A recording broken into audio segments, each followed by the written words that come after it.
The early on with Let Go, Happy Kid, I wanted to read. Always searching like it's on junk. No matter who I hang out with, I can hear the clack clunk of the chains that pull the cars up. The roller coaster mountaintop so high. When it comes down, it shoots back up, straight back to the sky. I gotta laugh, and then I'm asleep.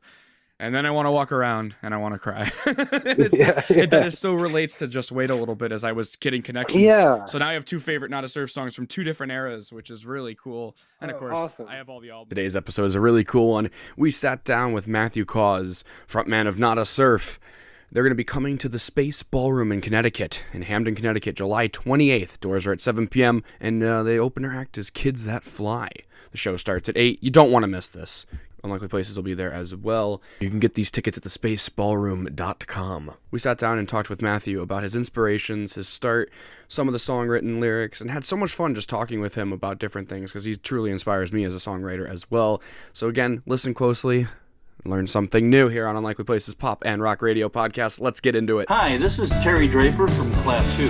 I'm Benton O'Hare. I used to be in Teenage Fan Club. Hey kids, this is Vic from Star Collector. Hey, this is Tyler Green. Bone Rat. Jim Terrell. Josh Bradley. Paul Collins of The Nerves, The Breakaways, and The Beat. I'm Frankie Siragusa, and you're tuning in to Unlikely Places Pop and Rock Radio Show with Vinyl Man Jeb. Let's just have a chat down here. You're listening to Mad Wasp Radio. Hey everybody, this is your host, Vinyl Man Jeb of the Unlikely Places Pop and Rock Radio Podcast. Today I have a very special guest with me, Matthew Caws of Not a Surf, one of my all-time favorite bands. Matt, how are you? Really good. Thank you for calling. Oh, you're welcome. I'm excited to grab you. I guess you're in England right now, so... That's right, cool. At Cambridge, England. Yep. Very cool. So I'm going to start off right up off the bat. I ask every one of my guests, no matter what league of music they're in, what got you into music? Gosh, well, my parents played a lot of music in the house. Not a lot of variety. It was just Baroque classical. And kind of really one record over and over, which is Bach's 1052 concertos. I know very little about classical music, but I definitely know that record super well. My sister and I, we were latchkey kids. We were left alone a lot, and we listened to a whole lot of radio.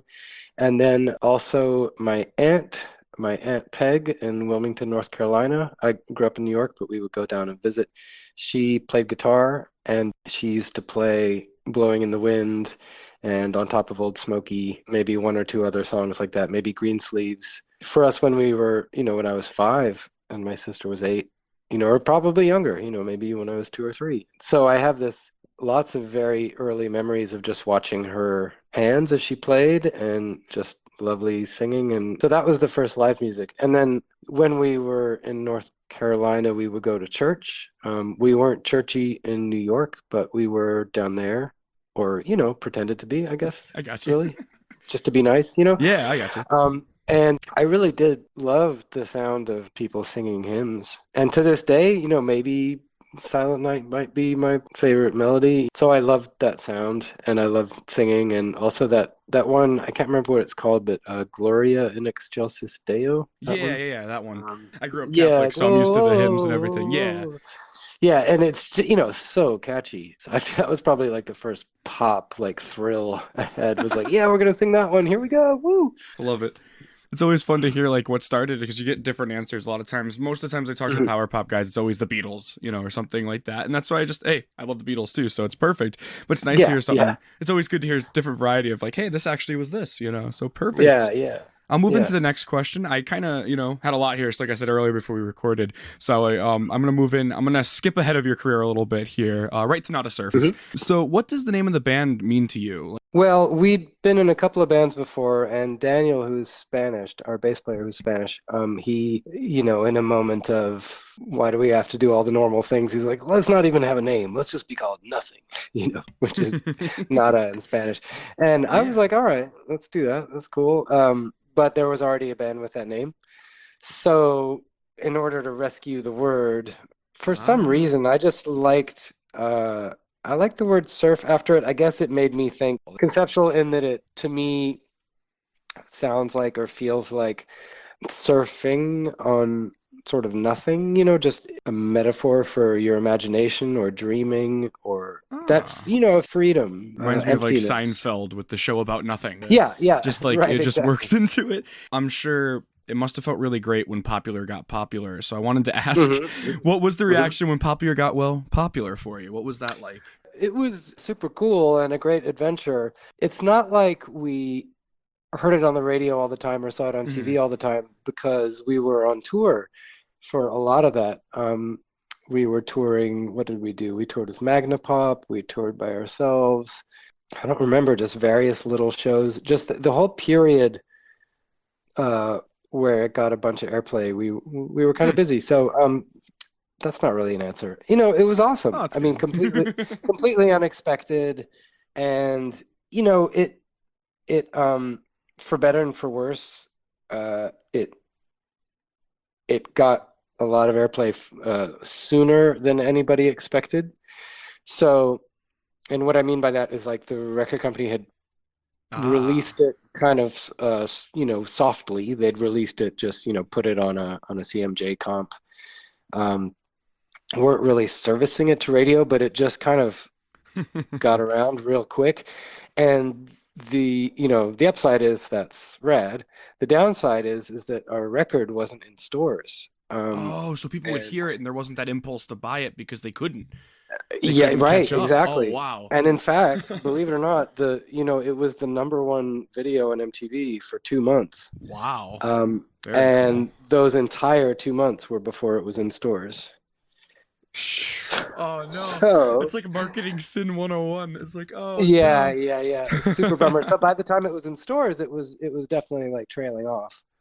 But whatever, we're lucky.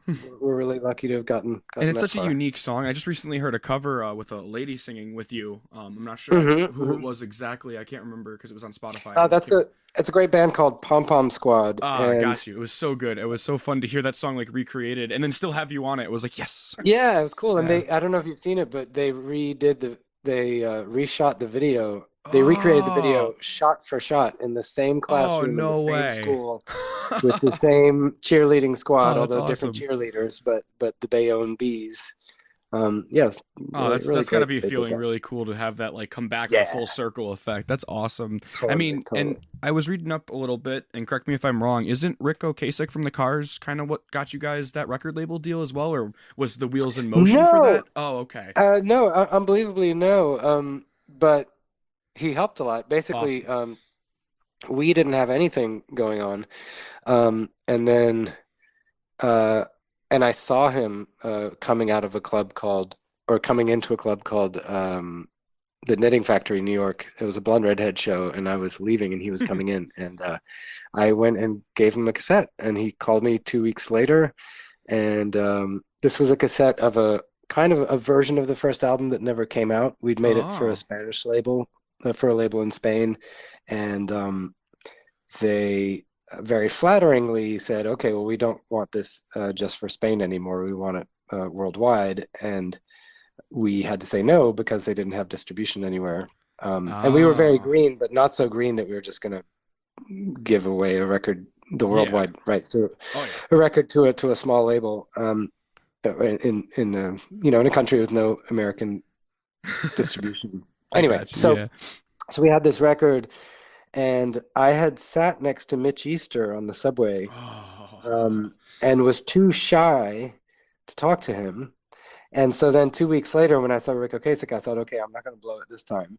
And I went up and gave him the tape, and then he called me and he said, well, whatever this tape is, you could put it out as a record, but if you ever want to re-record these songs, and it just so happened that we did because we had a new drummer, if you ever want to re-record these songs, I'd love to produce it, and I'll do it really cheap. Wow. Do you have a record deal? No, we don't. And then he said, well, just keep me posted. And then 2 weeks after that, we were playing a show in New York.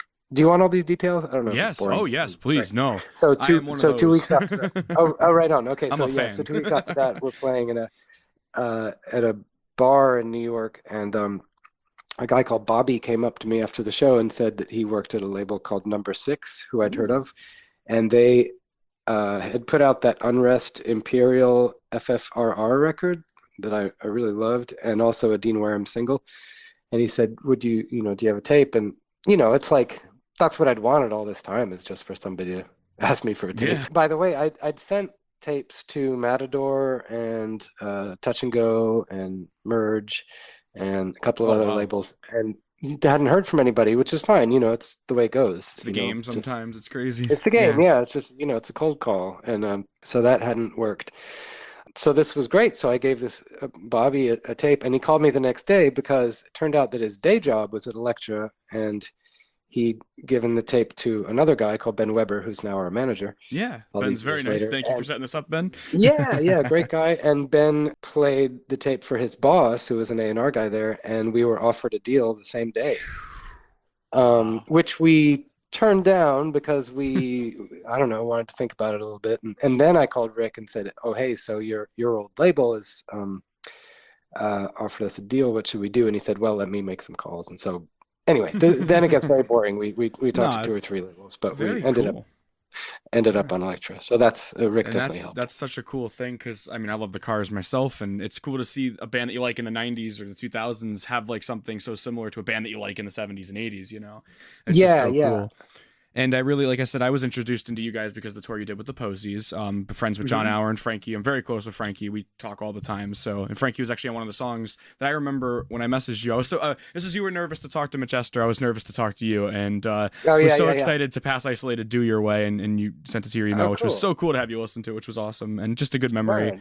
And I have a couple, more questions, of course. I wanted to get into a few of the deeper cuts of not just Not a Surf, too, as some of the bands you had after as well. You formed a band with Juliana Hatfield from Lemonheads there, Minor Alps. What was that about? How did that come to play? That came about because we are fans of each other, and we'd gone to each other's shows. And then she asked me to sing on a song of hers, called Beautiful Girl, on her record How to Walk Away, and we really enjoyed the experience, and found that we had kind of a lot in common in the studio, and in particular we liked like stacking harmonies. Like it was really great that she was okay with that. I was like, hey, can I do another one and do this different harmony and then another harmony and have another one kind of move this weird way, like do a little kind of like a little piece, only just a few seconds, but like make a little harmony thing happen. And she was like, yeah, totally, whatever you want, that's great. So she was super cool. And then I asked her to sing on a song of ours, I Want to Take You Home, it's called, which I think was a B-side on Lucky. And then she asked me to jump on stage with her. I can't remember where it was, Time Cafe, or I don't remember where. Joe's Pub, I think. And so so here's the thing. The reason I'm saying this part is because we'd never actually sung together. We just sung on each other's records.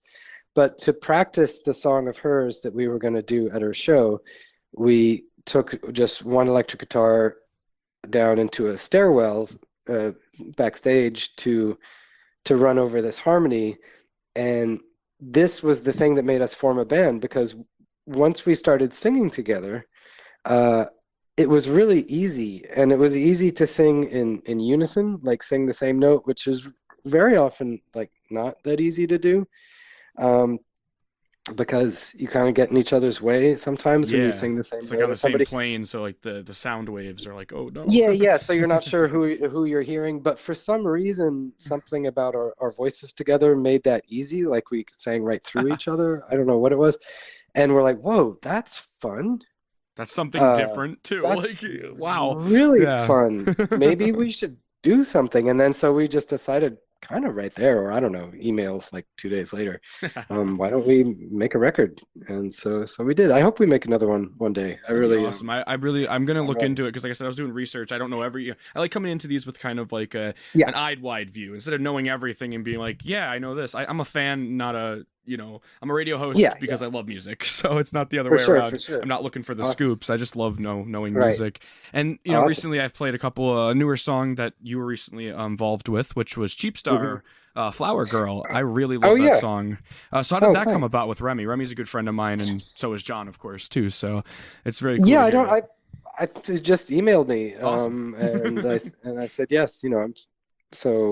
Anything John's doing, I'm interested in. So I was definitely into it. Yeah, I got a song coming up with John myself. I'll have to send to you as well. Awesome. He's on some vocals and we have a buddy of ours on drums, and band The Kids That Fly that are open for you at the Space Ballroom in July. We'll promote that show during this. Is actually one of my guitarists on that song, and people mistake him. So he's the drummer in that band, but he's the guitarist in one of my songs and this song coming up. And people are like, "Is that John Hour on guitar?" No, that's my friend Ryan. And it's like so because he mimicked so well, and it was awesome to have that. Because even John heard it and he goes, "Yeah, we don't need to change that." It was like, "Yeah, we're good." He was so happy. It was like, so it was really cool to have that. Yeah, and I'm excited to see you guys. This is my first time actually finally seeing you, because we were gonna go see you at the FTC at the warehouse there, but then that's when COVID hit, and you know what really got a lot of people through, especially me, I think, in that power pop scene, was Never Not Together coming out. I think that was a great record to come out at that time, and really, helped me through a lot. So I appreciate it as much as you probably appreciated making it. Of course, it's such a very emotional album, and I like the the references back to Popular a little bit, like bringing that holy math back together. Awesome. So it's perfect. Yeah, no problem. And I found out that you actually performed with a friend of a friend, because they found out that I was interviewing you because they're a friend of mine, Rob Lane of the Straight to Video podcast, and he is a friends with Lee Horsley, who has played on stage with you guys. I don't know if you remember Lee. Oh yeah, was he in Echo Boy? I believe so. I think I'd have to ask Rob about that. Does he play Hammond organ? I think so. That's what Rob was saying. Yeah. I just added him on Facebook yesterday, so I was trying to do some research. That's what I like doing. So cool. Yeah, so I just wanted to mention him. Rob was like, "Do a shout out for me," and Rob also said if you ever want to come on his podcast, to let him know. He's got a bigger reach than I do, so it's very cool. He's teamed up with our record label, so we always help each other out. Awesome. And I have a couple more questions. I wanted to get into the songs while we still have some time here, so we'll get into that soon. But I wanted to ask a really big one. What's kept you motivated to keep going through all this? What's kept you keep going and keep making music? I guess it's what I enjoy doing most. I'm reading a book by a guy called Fooey. I can't remember his name. Han Yari, I think is his name. Anyway, it's called Stolen Focus, and it's about how because of because the internet, but because a lot of things before that, just the way society's been going for the last century or so, it's harder and harder for people to get enough sleep, and it's harder and harder for them to focus. And we spend far less time on any individual thing now. And apparently, like, studies have shown that, like, somebody in an office, like an office worker, will only do one task for like 3 minutes at a time or something before there's some kind of interruption, and I know this is very roundabout, but it's just to say that another thing that the book talks about, which I think is true for so many people, is that a lot of people have one thing that they're able to concentrate on without distracting themselves, to just the one thing they can stay with, where you get in like the zone. And that, then for me, that's definitely, making music, fooling around with a song, or trying to write a song, or recording a song, or whatever, is just the thing I'm most involved in when I do it. So I like it the most. It's probably good for my health, mental health, physical health, just to like have something that brings me peace but also excitement. So that's what's kept me going. And so the love of it, that's a short way of putting it. And then the other thing is that we're really lucky in that we've always had a really kind and generous audience. I feel like every show we've ever played, full, empty, half full, quarter full. I got you. Yeah. Great circumstances, bad circumstances, good sound, bad sound. The audience has always been kind of felt like they were on our side, and really really nice. And that is something that I love, and that would be very hard to give up. And so far, there's been no reason to give it up. So I know the Space Ballroom is definitely. I was so excited to hear, because I book shows across the street. I do. We have a record label that I own, and we booked our first ever festival right across the street. So now I'm like, I'm right across the street from where Not a Surf played. Awesome. That's right. But the Space Ballroom is such a cool venue, and it was so cool that it like tied it for me that one of my friends is now playing. So now it's not just an exciting night. So I get to see one of my musical hero bands, Not a Surf. I get to also see my friend play live, and I haven't seen him yet, so I'm really excited for that. So that's great. And my dad's a huge Not a Surf fan as well. Oh, cool. So it works out really cool. So it's gonna be a really fun night. So I'm gonna get right into the songs. We still have 10 minutes here, so I'm gonna go right in. You're gonna notice I picked a lot from from Let Go. It's my favorite album, but I have a few from a couple of the other albums too. So just there's like I could probably cut short, but there's like 5 here or 6 here, and I'll put them right into the radio show for you. So I'm gonna start off with my dad's favorite Not a Surf tune, "The Way You Wear Your Head." So what was the inspirations behind that one, and how was the songwriting for that? Well, the inspiration was somebody I met. This is, it's such a rock touring typical thing, but we played a show in Sweden, and I met somebody, and we just hung out for the evening until the bus went away. But she had, I feel self-conscious talking about how somebody looks. I know it's so superficial, but I got you. She had black hair, but her eyes were like so light blue, like a wolf's eyes. Ooh. Like very, very, very, very, very pale blue. Oh wow. Anyway, I was just struck, and she was just super cool and interesting and nice, and never saw her again. Just had a couple of drinks and talked. But anyway, so the writing of it, there's a Boston band called the Lyres, Lyres, who were a garage punk revival band from probably early 80s. I don't think they're still together. I don't think, but they were together for a very long time. They have a song called "Help You, Ann" that I think the Hive's biggest hit. The name I can't remember. Kind of borrows from it. Let's say. But anyway, they're a great, really interesting band, and they have a song called "How Do You Know" that is just kind of a really great, kind of energetic, nonstop groove that's in F sharp. And I had this little sampler called the Doctor Sample, and I sampled whatever 2 bars of it and looped it, and then wrote. So picture there's just this band cooking along, just playing one chord, right? Just F sharp, and I wrote "The Way You Wear Your Head" against it. So the big deal for me is probably something a bazillion people have done, but the idea of like playing a different chord over a chord that's there to make like a harmony chord. Yeah. Oh yeah.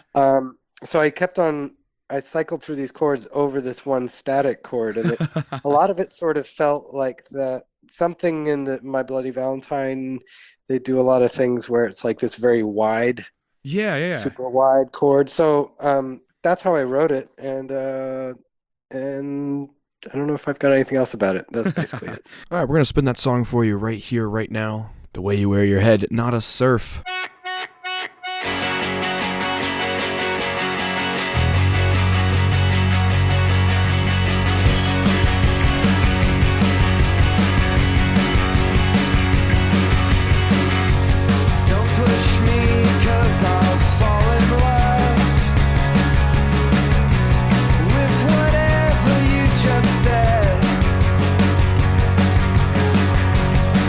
Push me, 'cause I'll fall in love.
Yeah, that's one of my favorites too. Like I said, it's my dad's all-time favorite. Like, if I could pick one from the album, the next one I have for you is my favorite. But I love the idea, because I seem to listen to songs, and actually I've listened to like songs of like the Posies, Not a Surf, all that stuff, and I get inspired to write my own. And it's just kind of cool that like that's similar in that way. So the next song I got for you, which is my all-time favorite Not a Surf song, because it really relates to me at this moment, is Happy Kid. All-time favorite. So what was that one about, and the inspirations behind that? Well, I guess the thrust of it is maybe it's just talking about being positive and negative, and being like a optimist and a pessimist, and you know, I'm somebody very happy and cheerful, but I also have depression. You know, I'm definitely like a mix. I remember running home once, this is years and years ago, way before that song. I had this idea for a song that went something like, it sounds so dumb, but it was like, I've been happy ever since I was born. I've been sad ever since I was born. And I just there was this little melody, and I was very excited by it, and I literally sprinted home to a tape recorder before forgetting it. But nobody else in the band I was in at the time was into it, so it never went anywhere. But the idea stayed. Yeah, just happy sad. That's the thrust behind that song. All right, just what we did before, we're gonna go right into Happy Kid, Not a Surf, from the Let Go album.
Just a happy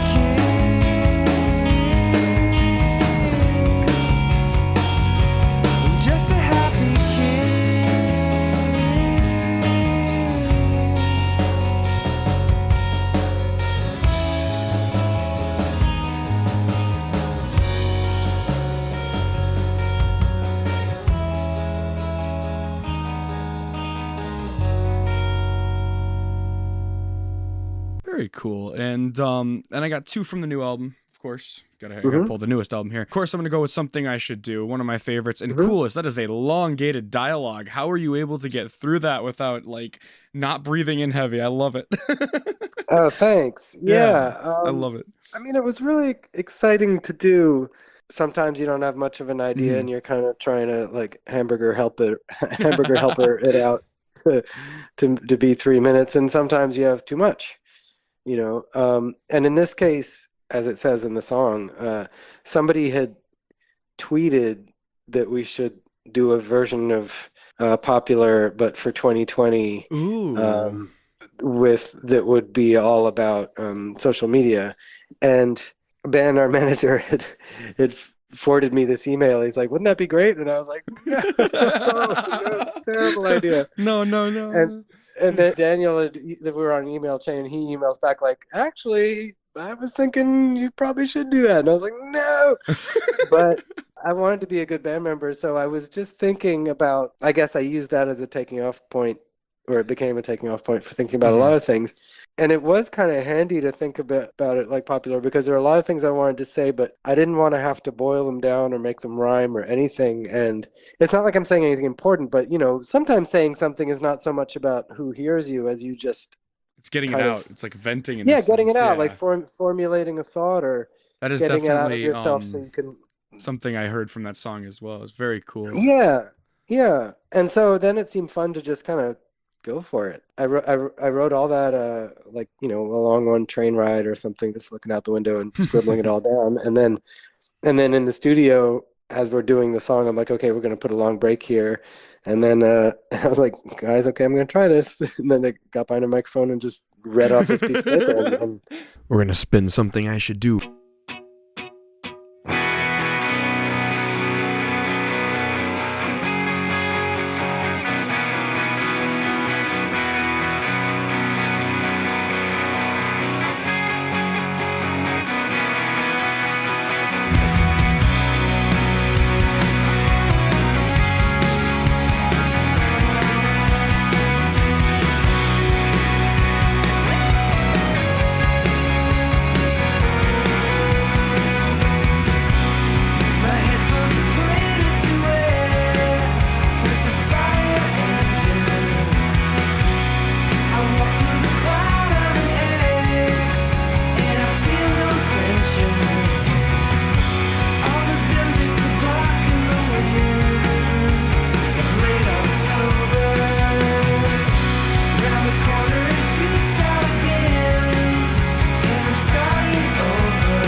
not worth living.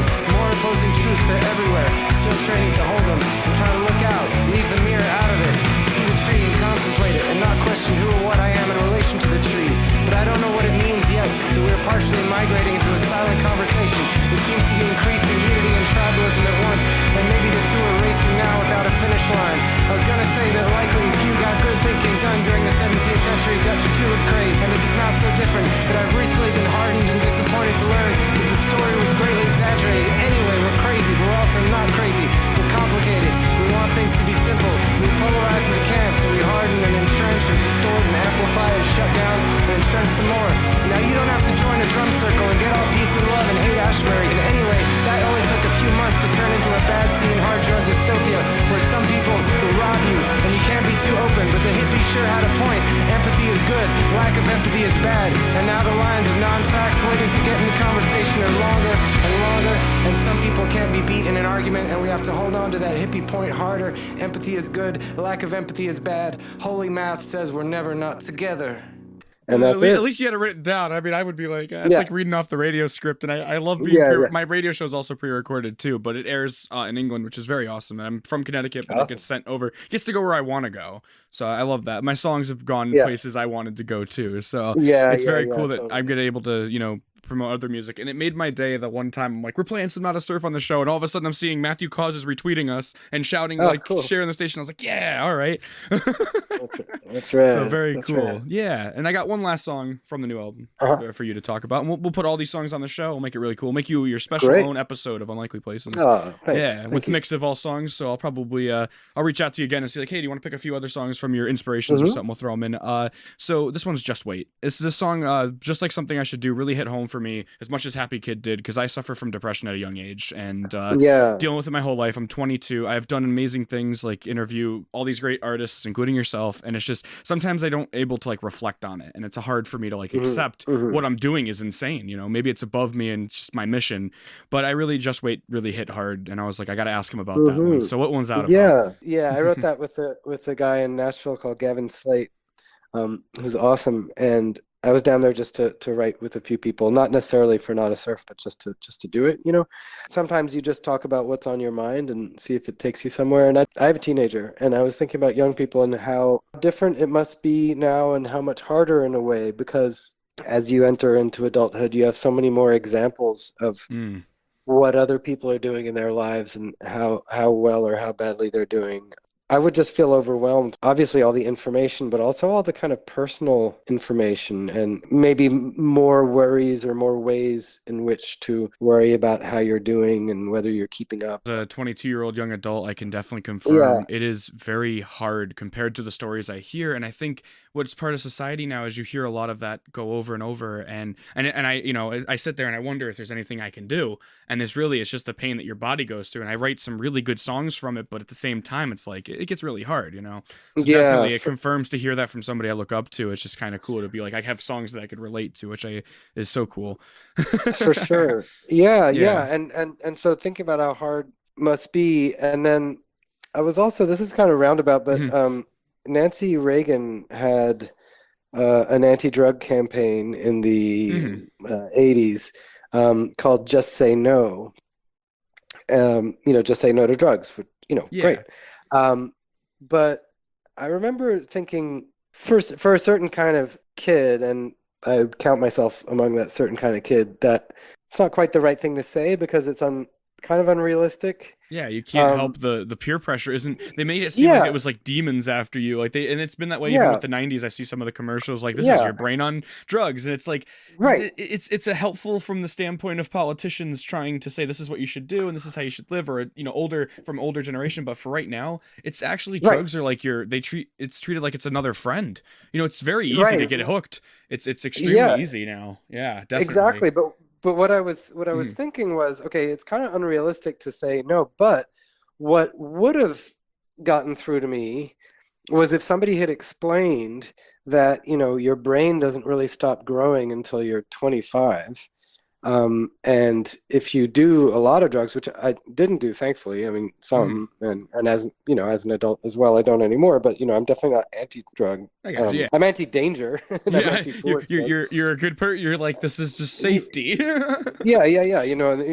At home where it's safe. Yeah, of course. Not driving. But if somebody had explained that to me and said, look, if you do a lot of them, you could burn out a little, and you can hurt your mind. And intelligence is one of those things that you cannot buy it, you can't repair it. No. You can't fix it, you can't get more of it. And if somebody had explained that to me, I think it really would have gotten through. And so, I know this sounds kind of corny, but I was thinking that a more realistic message from Nancy Reagan would have been just wait. We're gonna spin "Just Wait" Not a Surf from their Never Not Together album.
Just wait till you're older. And so I had this phrase in my mind and thinking about that, but then I kind of made the connection of thinking about how a young person might be thinking about their life, or how they're, maybe worried about how it's going, or where it's going, or what kind of job they're going to get, or difficult feelings they're going through.